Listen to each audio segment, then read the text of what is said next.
I don't believe what just happened. I've been here in Selma, North Carolina for over 10 years. The guy just walks in a minute ago. Some guy walked in and said, "Hey, I got another bottle for you." And I was like, oh my God. That is literally a dream come true bottle right there. I've been looking for one for 10 years. And it's in mint condition. Very happy to add this one to my collection. Half pint dispensaries are pretty much #1 on my list of things to collect. Well, there's one thing I like slightly more, and that would be ones that actually say a saloon name on them. But I haven't got any of those. Well, I do have a few from the West, but none from North Carolina. So that was a great day to have this walk in the door. And to think I was going to go out today and dig and look at a bottle collection. If I'd have been doing that and this guy brought this bottle over and I wasn't here, I don't know that he'd have brought it back again the next day. Alright, you guys, I got a really good lead, or at least I'm hoping I do. This person passed away and has a lot of bottles, and they're from the 1800s mostly, hopefully. Anyway, they're from Wilmington, North Carolina, and they want $2,000 for them, and I have to drive over 100 miles over there to look at them. So wish me luck. I don't believe what just happened. I drove 109 miles over here and researched how much rare Wilmington bottles are worth. Finally get here, 15 minutes late. She's bragging about how great the bottles are, and she called me on the way over here. She said, "Oh, I'm not really sure. I don't think I really want to sell them for $2,000. I know they're worth way more than that." And I'm like, well, you can't renegotiate for a higher price after you already said $2,000. But then when I finally got here, she showed me the bottles, and I just couldn't believe I drove that far for nothing. There were a bunch of junk bottles, 50 cents and $1 and $2 and $3. There might have been some $10 and $15, a few of them. But I was thinking embossed whiskeys from Wilmington and blob top sodas, Hutchison's, and nothing even close. Maybe a couple straight sided Cokes and Pepsi, but that's it, man. Nothing. I told her, "You're crazy for making me come out here and saying this stuff's worth way over $2,000. It's not even $500 retail value there." It's lucky I got a backup plan to dig somewhere along here. Then she says she spent all kinds of time researching online what they're worth, and she says she found out some of them are really valuable. I was like, what the hell are you talking about? There's nothing really valuable here, not even one single bottle.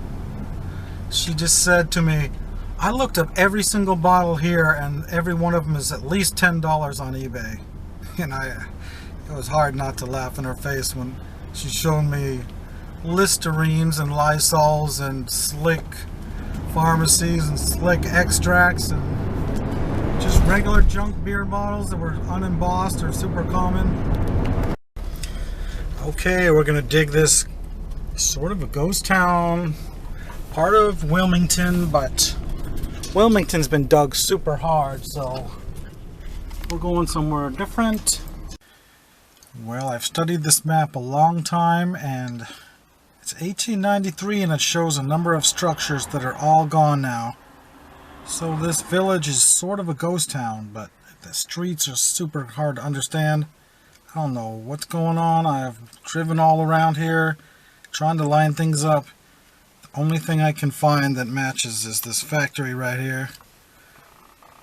And that's it. I don't even know where that river is. I figured I'd be going right over that river, and then as soon as I get across it, there's a little village right there. But I'm about to give up now. But I see this cemetery here. Doesn't look very old, but you know what they say, cemeteries have dumps beside them or behind them. Looks interesting. I think I'm gonna go take a walk out there and see if I can find anything. Nope, didn't find anything. And as you can see, it's very densely wooded on this side of the road, which is where I think the town is. But how are you gonna find anything in a place like that? It's crazy how Google Earth images make it look like a nice clear piece of land, but then there's 20-foot trees all over it. How old are these Google image pictures anyway? I think a lot of times I see ones that are 5 and 6 years old because things just don't line up, and pieces of vacant land are now housing developments when I finally get to the place. And you wonder why I'm not happy. Well, we got a dilapidated house right there, but it isn't even really that old. It looks about 1933. Okay, I thought I had a good spot picked out, but now it says state property, no trespassing, so that's going to be a no on that one. Another Google Earth disaster. So I went over there to this creek, or actually it's a small river. It's called the Little River. Not only was that homeless guy looking for bottles over there, but another person who's actually in the bottle collecting community said he was over there in the Little River finding bottles the last few weeks. So I thought, wow, I better get over there. He said it was at its lowest point ever. I don't know about that, but maybe the lowest point in 10 or 12 years. But here's what I found. Yeah, I didn't bring my camera. I had actually never been to this river before. I've been thinking about it for quite a while. I was waiting for a real drought to happen, and it's officially a drought over here, so I went and checked it out. Obviously, they found most of the bottles already, but this was a well-hidden one. It is a straight-sided Pepsi. Not a very good-looking one, but it is pretty rare because I have never found one like it. And it is local to Wilson, North Carolina. So, I haven't looked up the price on that. Of course, you know the book about these. It's just 26 years old, I think. You really got to know how many have shown up since then. I don't ever see these showing up, so it's probably twice what the book value is. I did find a couple other things, but this is the only thing really worth showing. Found this ACL Hillbilly Mountain Dew. It's in really rough shape.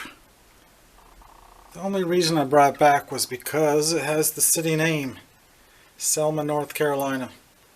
And that's where I have my antique bottle shop. And I have never owned a perfect one of these. This is only the second one I've ever had in 10 years of doing business here. So it's pretty rare. Somebody might still pay $2 for it. Yeah, I didn't find $100 worth of stuff this time, but then again, it was only an hour and a half. So I think I did pretty good for such a short search. Well, maybe I did break the $100 mark because I just looked in the book to see what this is worth. And it's unlisted. There's one very similar, blown in the mold, but this one is machine made. So, being one of a kind, it's got to be worth at least $100. A 1925 Pepsi that nobody has. Well, maybe one or two are out there, but it's just not known in the book. And here it is again, all cleaned up with muriatic acid.